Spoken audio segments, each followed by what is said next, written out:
Что это вы робите? Играете? С кем играете? А? С кем? Копаете? Знал, копаете? Ну, копайте, копайте. Щенки собачьи, недоноски смердючие. Поховались? Теперь не сховаетесь. Под землей найдут и достанут. А ну, вылезай. Кому говорю? А ну, вылезай. Кому говорю? Отвлекайте, привыкайте, тупо пальцем подтирайте. Two children dig in a field where there are remnants of a battle, trying to find weapons, ignoring a man who shouts at them not to dig and who hopes that a mine will blow them up, although the children mock him. Belarus 1943. Among helmets, field phones, and other debris, Flyoror gets his rifle, as the other had found another for him, earlier, hiding when he hears the engine of a German reconnaissance plane flying overhead. The boy wants the rifle so that he can join the partisans who are fighting against the Germans without paying attention to his mother, who begs him not to leave, because she and her two younger twin sisters need him, since their father has already left to fight, although Flyoror says that all his friends are going, the mother giving him an axe, telling him to kill them first and telling him he won't go anywhere, shutting the door on him. But then the recruiters arrive to take him away, he already having his suitcase and rifle ready, his recruiters assuring him that they will take care of him, although they wait for the townspeople to wake up so that they can take out the cows so that they can see them. When they arrive at the forest where they set up camp, he arrives dressed in a jacket that is too big for him, but with his rifle, making him pose for a group photo in which a cow also appears on whose back they wrote that they will eat it before the Germans take it. That same night they put him on guard, and he sees that someone is approaching, so he asks for the scent and sign. Shortly afterwards Cossack, the commander at the head of the partisans, asks him why he did not shoot, saying that he recognized him, pointing out that he must shoot if someone does not give the signal and, for not having done so, he will be punished with extra work, despite being a rookie. But soon after, he lets a girl pass again who doesn't respond either. The next day he has to serve his punishment, being put to clean the gigantic pots of food, hiding so that he will not be seen performing such a shameful task by an elegantly dressed young woman, although she throws flowers over him. Ready to go to battle, the leaders harangue the partisans, telling them that their mission is the defense of the territory assigned to them, against Hitler, who wants to seize it and exterminate them. Cossack then assures them that they will not give up. One of the men complains that his boots are broken, telling the commander to change them to the rookie, who will stay at base camp. Enraged, having been removed from the fight, the boy goes out into the forest, advancing through a swampy area that is difficult to advance, so he cries, out of rage and disappointment.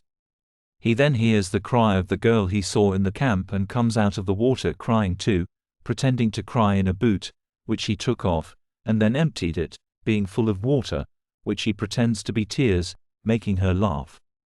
The girl, who first says her name is Rosa, tells him that she was being taken to Germany and that Cossack rescued her, then telling him that her name is actually Glasha and tells him that Cossack took pity on him because he is a child and that is why he left him there.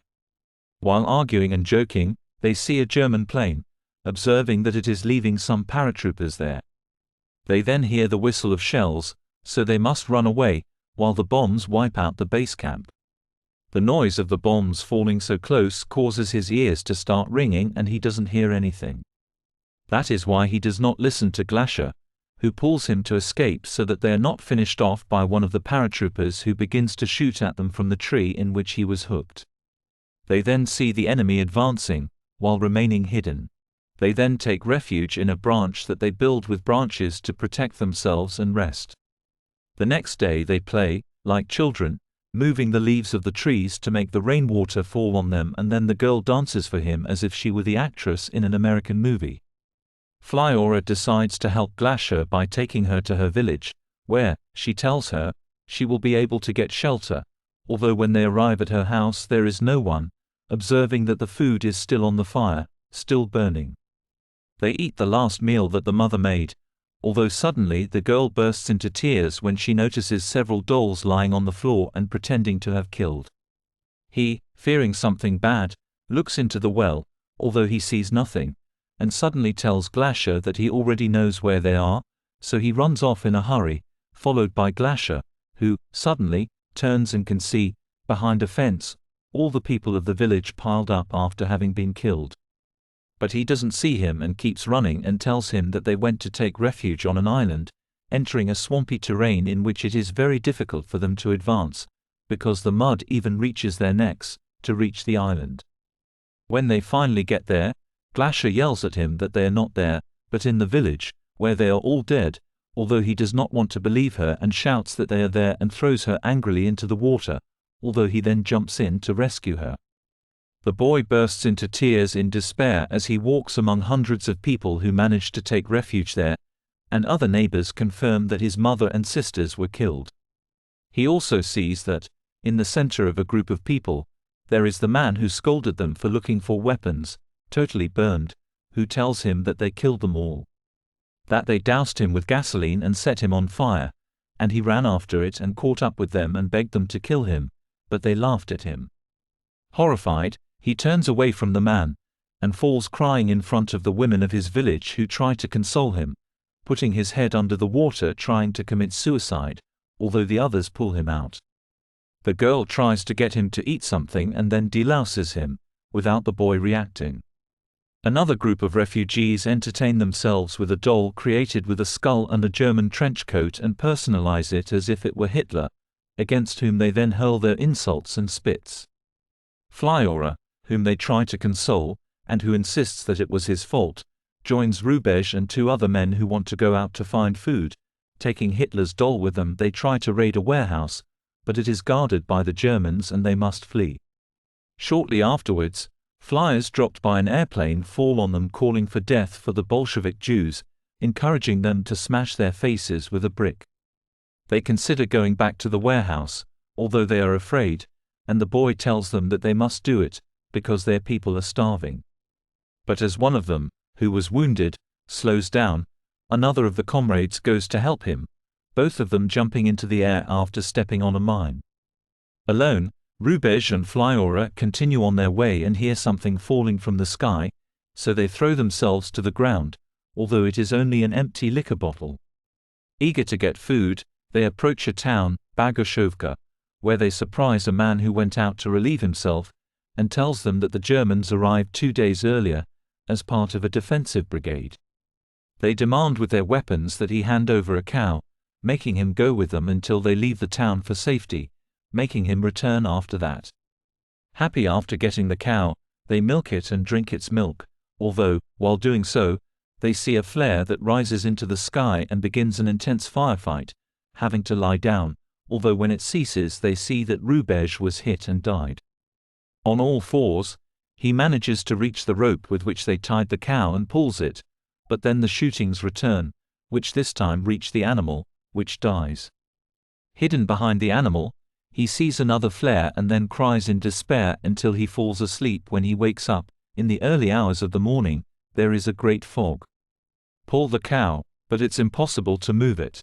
He searches the surrounding area, seeing in a nearby field with a horse tied to a cart he is loaded with hay and decides to take it to carry the cow, although the owner appears, who tells him that he cannot take his horse, indicating that there are many people who are dying of hunger and that they were fighting, so he threatens him with his gun. But then they see that the German troops are approaching and the man, despite having been threatened, asks him to hide the weapon, the belt and the jacket, and tells him to pretend to be a boy who died recently in Perekodi, the village. The vehicles of the German troops are approaching the village, seeing a motorcycle with a sidecar on which they are carrying a man who was machine-gunned, and who carries a sign saying that he insulted a German soldier that morning. They rush into the village and the man tells her to pretend to be his grandson. The Germans search house by house, having gathered in one of them a large part of the population, offering food to the Germans. A loudspeaker asks residents to grab their children and documents and head to the square and grab food for 2 days. Flyaura tries to warn them, as she sees them advancing towards the square, and asks them where they are going, warning them that they are going to kill them, although no one listens to her. He even sees that a neighbor is carrying a picture of Hitler, whom he calls the Liberator, and some take it as a party and go playing. The Germans tell them that Germany is a civilized country and that they must bring a toothbrush, toothpaste, shoe polish, soap and a towel for each, although they are forbidden to bring fruits and vegetables to avoid contagion. The Germans take the animals away and warn that those who do not obey will be treated in the same way as the man they exhibit on the sidecar. They then push everyone into the church, where they lock them up. Inside, people move desperately, the Germans telling them that whoever wants to leave the children behind, although no one does, and they call them beasts. Finally, the terrified one does. Flyaura, who observes an entire army in front of them. A woman also comes out with her child, but the child is thrown inside, and she is dragged by the hair to a truck where she will be raped, everyone laughing at the treatment. They also have fun walking the dead man out of the sidecar before starting to throw grenades out of the windows, the barn soon starting to burn while the soldiers applaud, and inside you can hear the desperate screams of the people. They then start shooting at the barn to make sure no one gets out, and with flamethrowers they make it burn faster, dropping a few more bombs. They then do the same with the rest of the houses in the village. In the midst of all this horror, they grab Flyaura and an officer points his gun at his head, while, surrounded by other soldiers, he has a picture taken. Then they leave him there, on his knees, while they retreat in the midst of the immense smoke created, the boy falling senseless to the ground. The Germans set off loaded with the requisitioned animals. A motorcyclist who returned walks past him and kicks him, seeing that the boy does not move. Some soldiers take an old woman out of her bed and tell her that they will leave her for reproduction and wish her to have many children, leaving her on the street.